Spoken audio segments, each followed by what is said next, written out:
1989년 일기 신도시인 분당 모델하우스엔 수많은 인파가 몰리며 몸싸움까지 벌어졌습니다. 그만큼 입성 경쟁이 치열했습니다. 자, 어느덧 일기 신도시에서도 준공 30년을 넘어선 단지들이 속속 나오고 있습니다. 재건축에 대한 기대감이 높을 수밖에 없는데요. 규제를 풀어줄 것 같던 대통령직 인수위가 돌연 신중 모드로 돌아서면서 시장이 혼란스러워하고 있습니다. 김인만 부동산 경제연구소장과 이야기 좀 나눠보겠습니다. 네, 소장님 어서 오십시오. 안녕하세요. 벌써 뭐 30즈음이 다 돼서요. 일기 신도시도 뭐 신도시라고 부르기도 조금 애매하네요. 네, 어느덧 30년이 지나서 이제 신도시라고 부르기도 좀 이상하게 됐습니다. 근데 이 지역 주민들이 좀 단단히 화가 나셨다고 하는데 네. 왜 이런 얘기들이 나오는 겁니까? 섬 타는 사이에도 밀당이 지나치면 이제 헤어질 수가 있는데요. 인수위의 재건축 규제 완화에 대한 밀당이 좀 계속 번복이 되면서 네.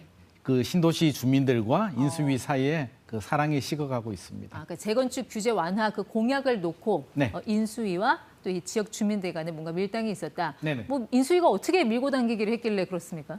대통령 공약에서는 모든 걸 다 풀어주겠다라고 했고요. 네. 그래프 보시다시피 처음에 이제 인수위 출범할 때에도 많은 규제를 다 풀어주겠다라는 기대감을 많이 심어줬는데 갑자기 중장기 국정과제를 하겠다, 속도 조절론이 나왔고요. 네. 일기 신도시 주민들이 강력하게 반발을 하니까 최근에 공약대로 또 계획대로 진행을 하겠다, 소요 기간을 단축시키겠다라고 네. 했고요. 27일 오늘 안철수 인수위원장께서 차질 없이 추진하겠다라고 교통정리를 하였습니다. 그러니까 결론은 하겠다는 건가요? 네. 규제 완화해주겠다는 건가요? 결론을 하겠다라고 하는데 일단 여러 가지 변수들이 많기 때문에 좀 네. 지켜봐야 될 것 같습니다. 갑자기 좀 생각이 안 나서 그런데 네네.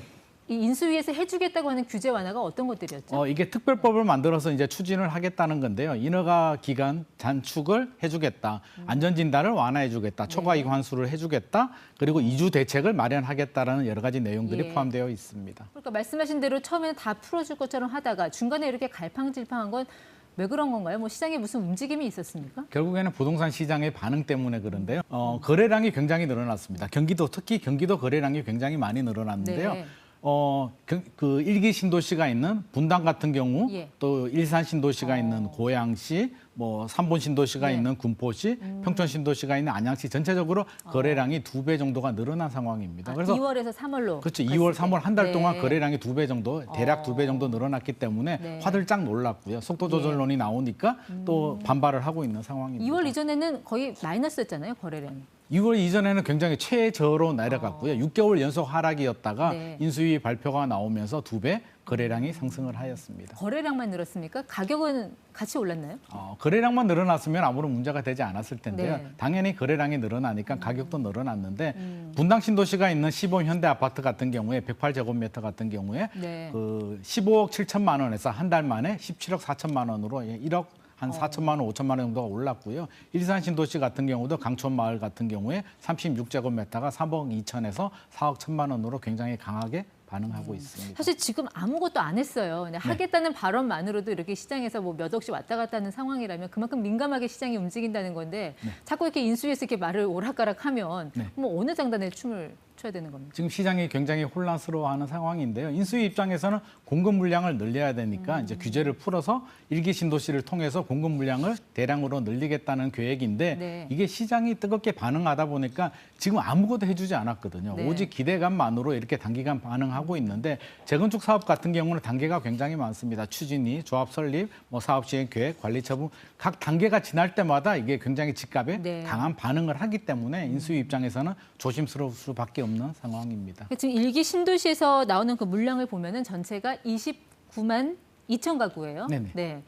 이게 사실 덩치가 굉장히 큰 건데 이거 재건축해서 이제 철거하고 하면 이주민들 당연히 쏟아져 나올 테고 그러면 주변에 뭐 집값, 전세값 당연히 영향을 줄 수밖에 없지 않을까요? 네. 투기 수요 유입도 문제가 되지만 이주 수요가 더 문제가 됩니다. 보통 일반적으로 재건축 재개발 사업을 진행하게 되면 이주 수요들이 나오게 되고요. 네. 주변에 매매 가격뿐만 아니라 전세 가격도 같이 끌어올리는 현상이 발생하기 때문에 인수위 입장에서도 고민이 깊어질 수밖에 없고 네. 물량이 이게 뭐 몇백 세대, 몇천 세대 정도면 괜찮겠는데 29만 2천 호, 대략 30만 호 정도가 되기 때문에 예. 파급 효과는 가늠하기 어려울 정도입니다. 그래서 굉장히 좀 신중할 필요가 있을 것 같고요. 네. 이런 대책들이 충분히 마련돼야 되는데 인수위 공약 내용을 보면 우리 88 올림픽 할 때 기자선수촌 아파트 있잖아요. 네. 아파트를 미리 지어서 이주 수요를 받은 다음에 재건축이 끝나면 일반 분양을 하겠다라는 계획들도 나와 있습니다. 근데 그거 짓는 데만 한 5년 걸리지 않았습니까? 사실은 그렇죠. 5년 이상 걸리기 때문에 이게 굉장히 오래 시간이 걸리는 장기 프로젝트입니다. 그러니까 재건축이 사실 정상적으로만 진행이 돼도 한 15년이 걸리는 진짜 장기 프로젝트인데 네.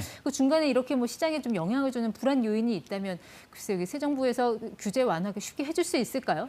어떻게 보세요? 새 정부 입장에서는 굉장히 이제 딜레마에 빠졌습니다. 이게 공급을 늘리려면 이제 규제를 완화해줘야 되는데 지금 벌써부터 이렇게 뜨거운 반응들이 나오기 때문에 네. 속도 조절을 들어갈 수밖에 없고요. 각 단계별로 반응이 있기 때문에 이 어려운 숙제를 어떻게 풀 것인가. 이게 안전진단 통과, 뭐 초과이익 환수 정도 풀어서 될 문제는 아니고요. 네. 굉장히 미묘하게 복잡한 문제이기 때문에 산 넘어 산이고요. 저는 굉장히 긴 호흡으로 네. 15년 이상의 긴 프로젝트이기 때문에 좀 그런 장기적인 호흡 이런 게 좀 네. 필요할 것 같습니다. 근데 일기 신도시보다 이제 더 노후화된 지역들 있지 않습니까? 네네. 이제 서울 도심 같은 경우에는 뭐 대치동 음마아파트라든지 뭐 여의도, 목동.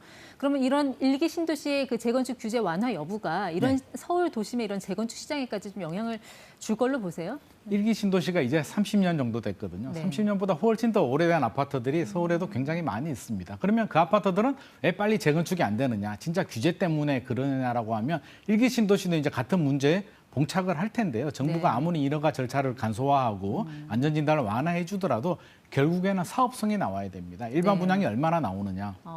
분양가를 어떻게 책정하느냐의 문제인데 결국엔 용적률이 얼마나 낮느냐에 대해서 사업성이 결정이 되는데 네. 일기 신도시 같은 경우는 180%에서 200% 정도 되거든요. 예. 사업성이 아주 좋다라고 볼 수는 없습니다. 나쁘지도 않지만 아주 둔촌주공이나 개포주공이 80% 정도 됐고요. 네. 목동 신시가지가 150에서 110% 정도 되기 때문에 일기 신도시 같은 경우는 이 사업성 숙제도 풀어야 되니까 네. 이게 단기간에 빨리 해결될 문제는 아닙니다. 그런데 이제 새 정부의 그 공약 중에 보면은 이제 서울 수도권 지역에 공급 대책 포함돼 있잖아요. 사실 시장 안정을 위해서는 공급이 핵심인 것 같은데 이 서울 도심이라든지 일기 신도시 이렇게 입지 좋은 곳에서 공급이 나오려면 결국 이게 재건축, 재개발, 정비 사업 외에는 신규 물량이 나올 수가 없지 않습니까? 여기에 좀 딜레마가 있을 것 같은데요. 정부의 고민이 여기에 있습니다. 서울 같은 경우는 이제 개발이 완료된 지역이기 때문에 새로운 택지가 없습니다. 새 아파트를 공급을 하려면 재건축, 재개발을 통해서 도심에 있는 아파트나 노후된 빌라들을 정비 사업을 해야 되는데 할 때마다 이렇게 투기 수요가 생기고요. 우려가 있기 때문에 지금 또 서울시에서 토지거래 허가를 묶어서 압구정이나 여의도 같은 경우에 투기를 억제하는데 그것도 여전히 좀 불안합니다. 그거 가지고 다 막을 수는 없기 때문에 정부의 고민은 깊어지고 있고요. 결국에는 3기 신도시 등 다른 택지와 같이 연계해서 일관성 있는 꾸준한 정책이 필요할 것 같습니다. 하나하나가 다 큰 산이라서요. 이게 네네. 사실 재건축도 좀 요원해 보이고 또 공급도 어디서 나올지 모르는 상황인데 그럼 당장 내 집 마련이 다급한 실수요자들은 결국 정답은 뭐 3기 신도시 청약 뭐 이렇게 봐야 되는 겁니까? 실수요자들은 이제 좀 전략을 세워야 되는데요. 이게 너무 조급하게 재건축 아파트가 빨리 나와야 돼. 나 거기 들어가야 돼. 이런 생각은 좀 버려야 될 것 같고요. 정상적으로 추진해도 15년이거든요. 15년 후 프로젝트이기 때문에 너무 그것만 기대하지 마시고 나만의 전략을 좀 세워야 될 것 같습니다. 그래서 뭐 신도시 청약도 좋고요. 나의 작은 계획에 맞춰서 내 집 마련 전략을 꼼꼼하게 현실적으로 좀 세울 필요는 있을 것 같습니다. 그리고 저는 좀 당부드리고 싶은 게 정부 같은 경우에 이제 부동산 정책을 담당하는 정부 같은 경우는 로미오와 줄리엣 같이 막 죽고 못 살게 막 뜨거운 사랑보다는 뚝배기처럼 오래 갈 수 있는 부부간의 사랑 같은 재건축 규제 완화 정책을 좀 해줬으면 좋을 것 같습니다. 뜨뜻미지근한 정책이라도 일관성이 중요하다는 답변으로 알아듣겠습니다. 네, 지금까지 ETY 김민만 소장과 함께했습니다. 고맙습니다. 감사합니다.